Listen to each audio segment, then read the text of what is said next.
ಕಬ್ಬು ಕೃಷಿಯಲ್ಲಿ ನೀರಿನ ಮಹತ್ವ ತುಂಬಾನೇ ಇಂಪಾರ್ಟೆಂಟು.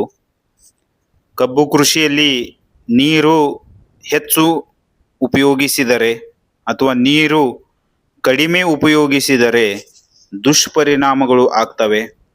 ಕಬ್ಬಿನಲ್ಲಿ ಬೆಳವಣಿಗೆ ಸರಿಯಾಗಿ ಆಗುವುದಿಲ್ಲ. ಅದಾದಮೇಲೆ ಕಬ್ಬಿನಲ್ಲಿ ಮರಿಗಳ ಸಂಖ್ಯೆ ವ್ಯವಸ್ಥಿತವಾಗಿ ಆಗುವುದಿಲ್ಲ. ಈ ತರಹ ಕಬ್ಬಿನಲ್ಲಿ ಹಲವು ಪದ್ಧತಿಯಲ್ಲಿ ಬೆಳವಣಿಗೆಗಳು ಕಡಿಮೆ ಆಗ್ತವೆ. ಅದರ ಸಲುವಾಗಿ ತಾವು ಕಬ್ಬು ಕೃಷಿಯಲ್ಲಿ ನೀರಿನ ಮ್ಯಾನೇಜ್ಮೆಂಟ್ ಮಾಡುವುದು ತುಂಬಾನೇ ಇಂಪಾರ್ಟೆಂಟ್ ಆಗಿದೆ. ತಾವು ಕಬ್ಬು ಕೃಷಿಯಲ್ಲಿ ಮಣ್ಣಿನ ಗುಣಧರ್ಮದ ಆಧಾರದ ಮೇಲೆ 10 ರಿಂದ 15 ದಿನಗಳ ಗ್ಯಾಪ್ ಕೊಟ್ಟು ತಾವು ನೀರನ್ನ ಕಬ್ಬು ಕೃಷಿಗೆ ಕೊಡಬೇಕು.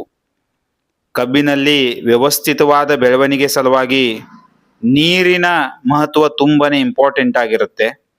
ಅದರ ಸಲುವಾಗಿ ತಾವು ನೀರಿನ ಮ್ಯಾನೇಜ್ಮೆಂಟ್ ಅನ್ನ ಮಾಡಬೇಕು. ಇದರಿಂದ ಕಬ್ಬು ಕೃಷಿಯಲ್ಲಿ ತುಂಬಾನೇ ಚೆನ್ನಾಗಿ ಬೆಳವಣಿಗೆ ಆಗತ್ತೆ. ಈಗ ಭೇಟಿಯಾಗೋಣ ನೆಕ್ಸ್ಟ್ ವಿಡಿಯೋದಲ್ಲಿ. ಥ್ಯಾಂಕ್ ಯು, ಧನ್ಯವಾದಗಳು.